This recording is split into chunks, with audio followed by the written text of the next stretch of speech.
वज्रादेहाय धीमहि तन्नो वरगुरुबसवेश्वर स्वामिन् प्रचोदयात्। वरगुरुबसवेश्वर स्वामिने नमः। दिव्यशुद्धोदके रत्नापयामि।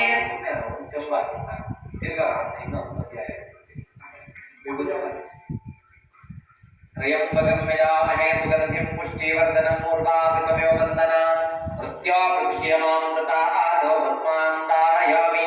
दिव्याप्रियगन्धान् धारयामि। अलङ्करणार्थे अक्षतान् समर्पयामि। नानाविधपरिमलपत्रपुष्पाणि समर्पयामि।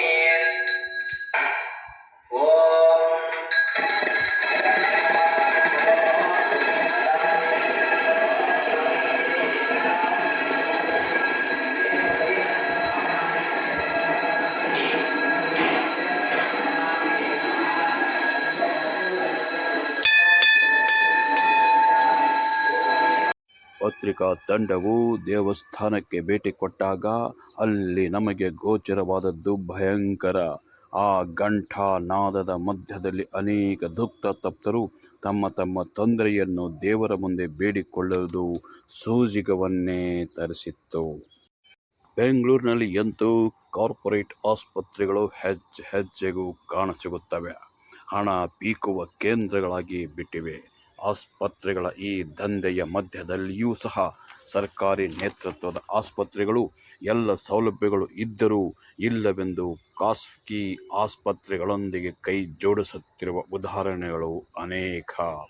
ಇಂಥವುಗಳ ಮಧ್ಯೆ ಯಾವುದೇ ಕಾಯಿಲೆಯಿಂದ ನರಳುತ್ತಿದ್ದರೂ ಬಸವಣ್ಣ ದೇವರಿಗೆ ಹರಕೆ ಹೊತ್ತಿದ್ದೇ ಆದಲ್ಲಿ ಗುಣವಾಗದೆ ನರಳುತ್ತಿದ್ದವರಿಗೆ ರೋಗದಿಂದ ಮುಕ್ತಿ ದೊರೆಯುತ್ತದೆಯಂತೆ. ಇಂಥ ಒಂದು ದೇವಸ್ಥಾನವನ್ನು ನಮ್ಮ ತಂಡ ಪತ್ತೆ ಹಚ್ಚಿದೆ. ಬಸವಣ್ಣ ದೇವರ ಪವಾಡದ ಕುರಿತು ಸಂಪೂರ್ಣ ಮಾಹಿತಿ ಪಡೆಯಲು ನಮ್ಮ ತಂಡ ಬಸವಣ್ಣ ದೇವರ ದರ್ಶನವನ್ನು ಮಾಡಿ ಬಂದಿದ್ದೇವೆ. ರೋಗ ಗುಣ ಮಾಡುವ ದೇವರೆಂದೇ ಹೆಸರುವಾಸಿಯಾಗಿರುವ ಈ ದೇವರು ನಿಜವಾದ ಪವಾಡವೇನು? ಈ ಸತ್ಯದ ಕಥೆಯು ಅಥವಾ ಜನರಿಗೆ ನಂಬಿಕೆ ಬರಲೆಂದು ಹುಟ್ಟಿಸಿರುವ ಊಹಾಪೋಹ ಕಥೆಯೋ ಎಂದು ತಿಳಿಯಲು ಸತ್ಯ ಶೋಧನಾ ತಂಡವೊಂದು ಬಸವಣ್ಣ ದೇವಸ್ಥಾನಕ್ಕೆ ಹೋಗಿ ಬಂದಿತ್ತು. ಚಾಳುಕ್ಯ ಕಾಲದ ದೇವಸ್ಥಾನವೆಂದು ತಿಳಿಯಲಾಗಿದೆ. ದೇವಸ್ಥಾನದ ಹತ್ತಿರದ ಶಿಲಾಶಾಸನವು ಲಭ್ಯವಿದ್ದರೂ ಇದನ್ನು ಮುಜರಾಯಿ ಇಲಾಖೆಯು ಯಾವುದೇ ರೀತಿಯಾದ ಒಂದು ಅಭಿವೃದ್ಧಿಪಡಿಸಲು ವಿಫಲವಾಗಿದೆ ಎಂದು ಹೇಳಬಹುದು. ಮಕ್ಕಳ ಫಲ ಕೇಳಿದ್ರು. ಆಗ ಅವ್ರು ಹೇಳಿದ್ರು, ನಿನಗೆ ಗಂಡು ಮಗುನೇ ಆಗುತ್ತೆ ಹೋಗಮ್ಮ ಅಂತ ಹೇಳಿ ಇದು ಮಾಡಿದ್ರು.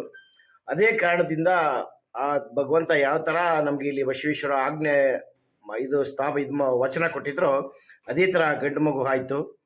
ಆ ಉದ್ದೇಶಕ್ಕೆ ಆವಾಗ ನಾವು ಅರ್ಕೆ ಕಟ್ಕೊಂಡಿದ್ದೋ. ನಾವು ಬಂದು ಇಲ್ಲಿ ಅಭಿಷೇಕ ಮಾಡಿ ಪೂಜೆ ಮಾಡಿಸ್ತೀವಿ ಅಂತ ಹೇಳಿ ಅಭಿಷೇಕ ಇದು ಮಾಡಿದ್ದೋ. ಆ ಉದ್ದೇಶದಿಂದ ಇವತ್ತು ನಾವು ನಮ್ಮ ಕುಟುಂಬ ಸಮೇತ ಎಲ್ಲ ಬಂದು ಈ ಊರಿನಲ್ಲಿ ಭಗವಂತನಿಗೆ ಸೇವೆ ಮಾಡಿ ಆ ಬಸವೇಶ್ವರ ಕೃಪೆಗೆ ನಾವೆಲ್ಲರೂ ಪ್ರಾರ್ಥರಾಗಿದ್ದೀವಿ. ಎಲ್ಲಿಂದ ಬಂದಿರಿ ಸರ್? ನಾವು ಕುಂಬ್ಳಗುಡಿಯಿಂದ ಬಂದಿರೋದು, ಬೆಂಗಳೂರಿಂದ. ನಮ್ಮ ಸ್ಥಳೀಕರು ಮತ್ತು ನಮ್ಮ ಬೀಗರುಗಳು ಎಲ್ಲರೂ ಬಂದಿದ್ದೀವಿ. ನಮ್ಮ ಕುಟುಂಬ ಸಮೇತ ಬಂದು ಈ ಭಗವಂತ ಬಸವೇಶ್ವರ ಇದಕ್ಕೆ ನಾವೆಲ್ಲರೂ ಒಂದು ಇಲ್ಲಿ ಇದಾಗಿದ್ದೀವಿ.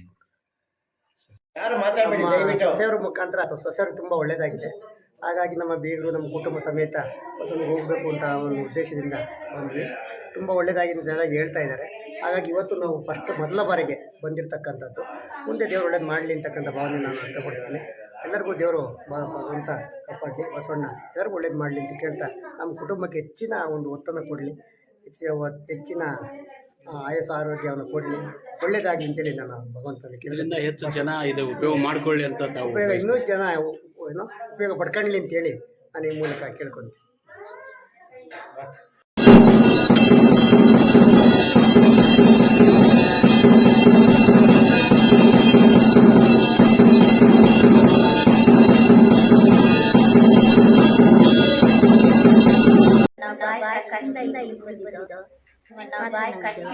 ಏನು ಸಮಸ್ಯೆ ಹೇಳ್ಬೇಕು? ಏನು ಸಮಸ್ಯೆ ಅಂದ್ರೆ ನಮಗೆ ಮನೆ ಇರಲಿಲ್ಲ, ಇರೋಕ್ಕೆ ಮನೆ ಇರಲಿಲ್ಲ ಸ್ವಾಮಿ, ಜಮೀನು ಇರಲಿಲ್ಲ, ಏನೂ ಇಲ್ದಂಗೆ ಈ ಊರಿಗೆ ಬಂದಿದ್ದಾರೆ. ನಮ್ಗೆ ಇಷ್ಟು ಮಾತ್ರ ದೇವ್ರು ಒಳ್ಳೇದು ಮಾಡಿ, ನಮ್ಗೆ ಇಷ್ಟು ಒಳ್ಳೇದು ಮಾಡಿರೋ ನೀ ನಮ್ಮ ಅಪ್ಪನೇ. ಜನರಿಂದ ಉಪಯೋಗ ಮಾಡ್ಕೋಬೇಕು ದೇವಿ ಸ್ವಾಮಿನ ಅಂತ ಹೇಳ್ತೀರಿ? ಹೌದು, ಅಷ್ಟೇ ಸರಿ ಅಮ್ಮ. ನಾವು ಬಾಯಿ ಕಷ್ಟದಿಂದ ಈ ಊರಿಗೆ ಬಂದಿದ್ದು ಇಷ್ಟು ಮಾತ್ರ ನಮ್ಗೆ ದೇವ್ರು ಒಳ್ಳೇದು ಮಾಡಿ. ಏನು ಸಮಸ್ಯೆ ಹೇಳ್ಬೇಕು ದೇವ್ರ ಏನು ಸಮಸ್ಯೆ ಅಂದರೆ ನಮಗೆ ಮನೆ ಇರಲಿಲ್ಲ, ಇರೋಕ್ಕೆ ಮನೆ ಇರಲಿಲ್ಲ ಸ್ವಾಮಿ, ಜಮೀನು ಇರಲಿಲ್ಲ, ಏನೂ ಇಲ್ದಂಗೆ ಈ ಊರಿಗೆ ಬಂದಿದ್ದಾರೆ. ನಮ್ಗೆ ಇಷ್ಟು ಮಾತ್ರ ದೇವ್ರು ಒಳ್ಳೇದು ಮಾಡಿ. ನಮಗಿಷ್ಟು ಒಳ್ಳೇದು ಮಾಡಿರೋ ನೀ ನಮ್ಮ ಅಪ್ಪನೇ. ಜನರಿಂದ ಉಪಯೋಗ ಮಾಡ್ಕೋಬೇಕು ಸ್ವಾಮಿನ ಅಂತ ಹೇಳ್ತೀರಿ. ಹೌದು, ಅಷ್ಟೇ ಸರ್. ಸರಿ ಅಮ್ಮ. ನಾವು ಬಾಯಿ ಕಷ್ಟದಿಂದ ಈ ಊರಿಗೆ ಬಂದಿದ್ದು. ಬಸವಣ್ಣ ತುಂಬಾ ಭಕ್ತಿ, ಪವರ್ಫುಲ್ ದೇವ್ರು ತುಂಬಾ ಕೇಳ್ಕೊಂಡಿದ್ದೆಲ್ಲ ಒಳ್ಳೇದಾಗೈತೆ ನಮ್ಗೆ. ಪವರ್ಫುಲ್ ಅಂದ್ರೆ ಯಾವ ತರ ಒಂದು ಸ್ವಲ್ಪ ಅದು? ತುಂಬಾ ಅಂದ್ರೆ ಪವರ್ಫುಲ್ ಅಂದ್ರೆ ತುಂಬಾ ಭಕ್ತಿ ದೇವ್ರು. ನಾವು ಭಕ್ತಿಯಿಂದ ಏನಾದ್ರು ಬೇಡ್ಕೊಂಡ್ರೆ ಒಳ್ಳೇದ್ ಮಾಡ್ತಾರೆ. ಹೌದು, ಯಾವ್ದಾರ ಉದಾಹರಣೆ ಇದೆಯಾ? ಇದೆ. ಏನಾಗಿದೆ ಅಂತ ಕೇಳಿ. ನನಗೂ ಹಿಂಗೆ ಒಂದ್ಸತಿ ತುಂಬಾ ಹುಷಾರಿರ್ಲಿಲ್ಲ, ಅವಾಗ ದೇವ್ರು ಒಳ್ಳೇದ್ ಮಾಡ್ದ ನನಗೆ. ಹಾಸ್ಪಿಟ್ಲಲ್ಲಿ ಹುಷಾರಾಗಿರ್ಲಿಲ್ಲ ನಾನು, ನನಗೆ ದೇವ್ರೇ ಒಳ್ಳೇದ್ ಮಾಡಿ. ದೇವ್ರ ಮುಂದೆ ಹೇಳ್ತೀನಿ, ಬಸವಣ್ಣನೇ ನಂಗೆ ಒಳ್ಳೇದ್ ಮಾಡಿದ್ದು. ಬನ್ನಿ ಅಮ್ಮ, ಯಾರಾದ್ರು ಮಾತಾಡ್ತಾರೆ. ಯಾವ ತರ ಪ್ರತಿಷ್ಠಾಪನೆ ಆಯ್ತು ಗುರುಗಳೇ?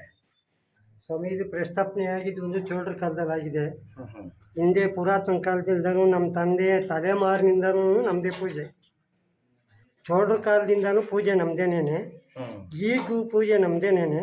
ಸ್ವಲ್ಪ ಮಧ್ಯಂತರದಲ್ಲಿ ಸ್ವಲ್ಪ ನಮ್ಮ ತಂದೆ ತಾಯಿಗಳು ತೊಂದರೆಯಾಗಿ ಮಧ್ಯದವರಿಗೆ ಪೂಜೆ ಬಿಟ್ಕೊಟ್ಟಿದ್ದು. ಊರು ಗ್ರಾಮಸ್ಥರುಗಳೆಲ್ಲ ಸೇರಿ ಮತ್ತೆ ನಿಮ್ಮ ಪೂಜೆ ನೀವೇ ಕಟ್ಕೊಳ್ಳಿ, ನಿಮ್ಮ ಪಟ್ಟ ನೀವೇ ಮಡಿಕೊಳ್ಳಿ ಅಂತೇಳಿ ಪೂಜೆ ಊರು ಗ್ರಾಮಸ್ಥರು ನಮಗೆ ಪೂಜೆ ಬಿಟ್ಕೊಟ್ರು. ಪೂಜೆ ನಾವೇ ಮಾಡ್ತಾ ಇದ್ದೀವಿ. ಇದು ಗೌರ್ಮೆಂಟ್ ಇಂದ ಇದು ಮಾಡ್ತಾ ಇದಾರೆ ಇಲ್ಲ ನೀವೇ ಸ್ವಂತ? ಗೌರ್ಮೆಂಟ್ನಿಂದ ಮುಜರಾಯಿ ಸೇರಿದೆ ಸ್ವಾಮಿ. ಇಲ್ಲೆಲ್ಲ ನಿಮ್ಗೆ ಅಭಿವೃದ್ಧಿಗೆಲ್ಲ ಯಾವ ತರ ಇದಾಗುತ್ತೆ ಗುರುಗಳೇ? ಪರವಾಗಿಲ್ಲ, ಭಾಳ ಅನುಕೂಲ ಆಗಿದೆ. ಜನ ಎಲ್ಲ ತುಂಬಾ ಬಹಳ ಸಪೋರ್ಟ್ ಮಾಡ್ತಾ ಇದ್ದಾರೆ. ಗ್ರಾಮಸ್ಥರಿಂದ ಬಹಳ ಅನುಕೂಲ ಐತೆ ಸ್ವಾಮಿ. ಅದೇ ರೀತಿ ಸತ್ಯಲ್ಲಿ ನಡ್ಸ್ಕೊಂಡ್ರಿಂದ ಗ್ರಾಮಸ್ಥರು ಅನುಕೂಲದ ಮೇರೆಗೆ ಸ್ವಾಮಿ ವೈಭವವಾಗಿ ನಡೀತದೆ. ಪ್ರತಿದಿನ ಇಲ್ಲಿ ಪೂಜೆ ನಡೆಯುತ್ತಾ? ಪ್ರತಿನಿತ್ಯ ಪೂಜೆ, ತಿಂಗಳಿಗೆ 3 ಅಭಿಷೇಕ ನಡೀತವೆ. 3-4 ಅಭಿಷೇಕಗಳು ನಡೀತವೆ ತಿಂಗಳಿಗೆ. ಸುತ್ತೇಳಹಳ್ಳಿಗೆ ಕನಸಾಂದ್ರ ಬಸಪ್ಪ ಅಂದ್ರೆ ಒಂದು ಹೆಸರುವಾಸಿ. ಏನು ಹೆಸರುವಾಸಿಯಾಗಿದೆ? ಸುತ್ತೇಳಹಳ್ಳಿ ಕನಸಾಂದ್ರ ಬಸಪ್ಪ ಅಂದ್ರೆ ಹೆಸರುವಾಸಿ. ಇದು ವರ್ಷಕ್ಕೊಂದ್ಸತಿ ಯಾವ ತರ ನೀವು ಇದು ಮಾಡ್ತೀರಾ ಇಲ್ಲಿ? ಬಸವ ಜಯಂತಿ ದಿವಸ ವೈಭವವಾಗಿ ಜಾತ್ರೆ ನಡೆಯುತ್ತೆ. ದೀಪೋತ್ಸವ ಅಂದ್ರೆ ಮೊದಲನೇ ಮುಂದೆ ಒಂದ್ ದಿವಸ ಮುಂಚಿತವಾಗ್ಲೇ. ಯಾವ ತರ ಪ್ರತಿಷ್ಠಾಪನೆ ಆಯ್ತು ಗುರುಗಳೇ? ಸ್ವಾಮಿ, ಇದು ಪ್ರಸ್ತಾಪನೆ ಆಗಿದ್ದು ಈ ಬಸವಣ್ಣನ ದೇವಸ್ಥಾನ ಭಾಳ ವರ್ಷದಿಂದ ವೈಭವ ನಡೀತಾ ಇದೆ. ಚೋಳರ ಕಾಲದಿಂದನೂ ದೇವಸ್ಥಾನ ನಡೀತಾ ಇದೆ. ಪೂಜೆ ಚೆನ್ನಾಗಿ ನಡೀತಾ ಇದೆ. ಆಮೇಲೆ ಅಭಿಷೇಕಗಳು ನಡೀತವೆ, ಜಾತ್ರೆ ಉತ್ಸವಗಳು ನಡೀತವೆ, ಹಲವಾರು ಕಾರ್ಯಕ್ರಮಗಳು ನಡೀತವೆ. ಆಮೇಲೆ ಕಷ್ಟ ಸುಖಗಳಿಗೂ ಭಾಗಿಯಾಗ್ಯವ್ರೆ ಯಜಮಾನರು. ನಮ್ಮ ಬಸವಣ್ಣವರು ತುಂಬ ಒಳ್ಳೆ ಸಹಾಯ ಮಾಡವ್ರೆ. ಹೆಸರು ತಗೊಂತವ್ರೆ, ಪ್ರಸಿದ್ಧಿ ನಡೆಸ್ತವ್ರೆ. ಅವರಿಂದ ನಾವು ಅನ್ನ, ನೀರು, ಆಹಾರ, ಆರೋಗ್ಯ ಪ್ರತಿಯೊಂದರಲ್ಲೂ ನಾವು ಅವನಿಂದ ಈ ಊರಲ್ಲಿ ಒಂದು ಕಾಯಿಲೆ, ಒಂದು ಕಸಾಬು, ಒಂದು ದನ ಕರಿಗೆ, ಒಂದು ಸಾವು ನೋವು ಏನೂ ಬಂದಿಲ್ಲ ಸ್ವಾಮಿ. ನಮ್ಮ ಅಪ್ಪ ನಮಗೆ ಭಾಳ ಶಕ್ತಿವಂತ. ದೇವಸ್ಥಾನ ಜಮೀನು ಬಗ್ಗೆ ಸ್ವಲ್ಪ ಜೋರ ಮಾತಾಡಿ ಸ್ವಾಮಿ. ಅದು ಜಮೀನಿತ್ತು ಮುಂಚೆ, ಅವತ್ತಿಂದಲೂ ಕೊಡುಗೆ ಭೂಮಿ ಅಂತ ಬಿಟ್ಟಿದ್ರು. ಆನಂತರದಲ್ಲಿ ಯಾವ ಒಂದು ಇಂದಿರಾ ಗಾಂಧಿ ಅವರ ಪ್ರಧಾನಿ ಆಗಿದ್ದಾಗ ಬಹುಶಃ ಏನೋ ಈ ಉಳುವವನೇ ಭೂಮಿಯ ಒಡೆಯ ಅಂತ ಏನೋ ಸ್ಕೀಮ್ ಬಂದಾಗ ಆನಂತರದಲ್ಲಿ ಅದೆಲ್ಲ ಇದಾಗಿದೆ. ಆನಂತರದಿಂದ ಮುಜರಾಯಿ ನಡೀತಾ ಇದೆ. ಮುಜರಾಯಿನಲ್ಲಿ ಇದೆಲ್ಲ ಚೆನ್ನಾಗಿ ನಡೀತಾ ಇರೋದ್ರಿಂದ ಊರಲ್ಲಿ ಗ್ರಾಮಸ್ಥರು ಸಪೋರ್ಟ್ ತುಂಬ ಚೆನ್ನಾಗಿ ನಡೆಯೋದ್ರಿಂದ ಏನು ಸ್ವಾಮಿ ವೈಭವವಾಗಿ ಅಭಿಷೇಕಗಳು, ಉತ್ಸವಗಳು, ಯಾವುದೇ ಈ ಸುತ್ತಮುತ್ತಲ ಗೃಹ ಪ್ರವೇಶಗಳು ಆದಾಗಲೂ ಸ್ವಾಮಿ ಇರ್ತೀವಿ. ದೇವಸ್ಥಾನ ಈ ಆ ಜಮೀನನ್ನ ರಿಕವರಿ ಮಾಡ್ಲಿಕ್ಕೆ ನೀವು ಯಾವ ಊರವರು ಪ್ರಯತ್ನ ಮಾಡಿಲ್ಲ? ನೀವು ಏನು ಪ್ರಯತ್ನ? ಇಲ್ಲ, ನಾವೇನು ಮಾಡಿಲ್ಲ. ಕೇಸ್ ಯಾರ ಮೇಲೆ ಹಾಕಿಲ್ಲ? ಪ್ರಯತ್ನ ಪಟ್ಟಿಲ್ಲ ನಾವು. ಯಾಕೆ ಅದು ಹಾನಿ ಆಗುತ್ತಲ್ಲ? ಅಂದ್ರೆ ಅವತ್ತಿಂದನೂ ನಮಗೆ ತಿಳಿದ ಮಟ್ಟಿಗೆ ನಾವೇನು ನೋಡಿರ್ಲಿಲ್ಲ. ಹಂಗಾಗಿ ಅಪ್ಪರಿಗೆ ಗೊತ್ತಲ್ಲ? ಗೊತ್ತಿತ್ತು. ಆದರೆ ಅದೇ ಹೇಳಿದ್ನಲ್ಲ, ನಮ್ಮ ತಂದೆ ಅಪ್ಪ, ತಾತ, ಮುತ್ತಾತಿರ ಕಾಲದಲ್ಲಿ ಅವ್ರು ಹುಷಾರಿದ್ದಾಗ ಕಾಲವಾದಾಗ ನಾವೆಲ್ಲ ಸಣ್ಣ ಪುಟ್ಟ ಮಕ್ಕಳುಗಳು ಆವಾಗ ನಮಗೆ ತಿಳುವಳಿಕೆ ಇರಲಿಲ್ಲ. ಹಿಂಗೆ ಬುದ್ಧಿವಂತರು ತಗೊಂಡ ಊರವ್ರಿಗೆ ಯಾರಿಗೋ ಬೇರೆ ಪೂಜೆ ಬಿಟ್ಕೊಟ್ರು. ಆ ಟೈಮ್ನಾಗೆ ಅವರು ಚೇಂಜ್ ಮಾಡ್ಕೊಂಡ್ರು ಅವಾಗ. ಆಮೇಲೆ ನಾವು ಈ ಆ ಜಮೀನು. ನಮ್ಮ ಹೆಸರು ಮಧುಕುಮಾರ್, ಇಲ್ಲೇ ಪುರೋಹಿತಿಕೆ ಮಾಡ್ಕೊಂಡಿದ್ದೀವಿ. ನಾವು ಇಲ್ಲಿ ಬಂದಾಗಿಂದ ಅನುಕೂಲ ಆಗಿದೆ. ನಮ್ಮ ಹಸುಗಳಿಗೂ ಹುಷಾರಿರಲಿಲ್ಲ, ಇಲ್ಲಿ ಬಂದು ಮರ್ಯಾದಾಗಿಂದ ಹಸುಗಳೆಲ್ಲ ಚೆನ್ನಾಗಿದೆ. ನಾವು ಆರೋಗ್ಯವಾಗಿ. ಎಷ್ಟು ವರ್ಷದಿಂದ ಅದೇ ನಾವು ಇಲ್ಲಿ ಬರ್ತಾನೆ ಇರ್ತೀವಿ. ಹಾಂ, ಒಂದು 10 ವರ್ಷದಿಂದ ಬರ್ತಾನೆ ಇದ್ದೀವಿ. ಹೌದು. ಅಂದರೆ ಯಾವ ಊರು ನಿಮ್ಮದು? ನಮ್ಮದು ತುಮಕೂರು ಸ್ಥಳ. ತುಮಕೂರು ಅಂದರೆ ಇದಕ್ಕಾಗೆ ಬರ್ತೀರ, ದೇವ್ರ ಸೇವಾ ಅಂತ ಬರ್ತೀರಿ. ಬಟ್ ಈ ಊರಲ್ಲ. ರಿಲೇಷನ್ನೇ ಆಗುತ್ತೆ ನಮ್ಮ ಮಾವನೇ. ಹಾಂ ಹಾಂ. ಏನು ಯಾವ ಥರ ಇದು ಜನರು ಉಪಯೋಗ ಮಾಡ್ಬೇಕಂತೇಳಿ ನೀವು? ಏನು ಜನ ಯಾವ ಥರ ಉಪಯೋಗ ಮಾಡ್ಬೋದು ಇದು ಈ ಸ್ವಾಮಿನ? ಮಾಡ್ಬೋದು ಅಂದರೆ ಅದೇ ಸ್ವಾಮಿ ಹೆಂಗೆ ನಡ್ಸ್ಕೊಂತಾರೋ ಹಂಗೆ ಮಾಡ್ಕೊಂಡು ಹೋಗ್ಬೋದು. ಯಾವುದೇ ಥರದ ಆರೋಗ್ಯ ಆರೋಗ್ಯ ಸಮಸ್ಯೆ ಸಮಸ್ಯೆ ಬಂದರೂ ಮಾಡುತ್ತೆ. ಈ ಮಕ್ಕಳ ಮಕ್ಕಳ ಭಾಗ್ಯ ಕೊಡುತ್ತೆ. ಆಮೇಲೆ ದನ ಕರುಗೆ ಏನೋ ಹುಷಾರಿಲ್ಲ ಅಂದರೆ ಅರ್ಕೆ ಕಟ್ಕೊತಾರೆ. ಅದರಿಂದ ಎಲ್ಲದಕ್ಕೂ ಅನುಕೂಲ ಆಗುತ್ತೆ. ಜನಗಳು ಹಂಗೆ ನಂಬಿದ್ದಾರೆ ಈ ಸ್ವಾಮಿ. ನಂಬಿದ್ದಾರೆ. ಸ್ವಾಮಿನೂ ಹಂಗೆ ನಡ್ಸ್ಕೊಂಡು ಹೋಗ್ತಾ ಇದ್ದಾರೆ.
कर्पूरमङ्गल उत्तरोत्तर ज्योतिर्दीपं दर्शयामि धूपादीपानन्तरे आचमनीयं समर्पयामि प्रार्थनापूर्वक वेदोत्तर मन्त्रपुष्पाणिं समर्पयामि शिरसा नमस्कारं च करोमि।